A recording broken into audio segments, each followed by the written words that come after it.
Please subscribe and ring the bell. In this tutorial, I will be sharing with you what the Color Sync feature is in Cricut Design Space and how to utilize it. If you are doing a project with a lot of different images and you plan on using vinyl or cardstock or any other materials that you need a lot of colors for, this feature can help you consolidate all of your colors. So if you're on a computer, if you click on Color Sync, this will show you all the different colors that you have here. And you can see there is a lot of different colors, even many different shades of black. So as you import an image, the designer has picked potentially a different black than the one that you have. So I'm going to show you how to utilize this.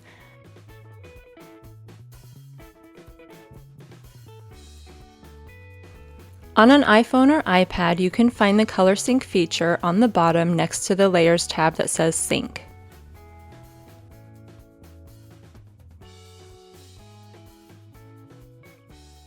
All you need to do is pick one of the blacks, for instance. This one has a lot of different images on there, so what I'm going to do is grab and drag the elephant down to the black. So basically you can see here I am just moving my images that I want all to be the same color there.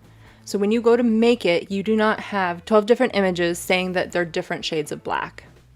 So you can see I'm just going to move all of these. And the same goes for the purples, the pinks, the yellows.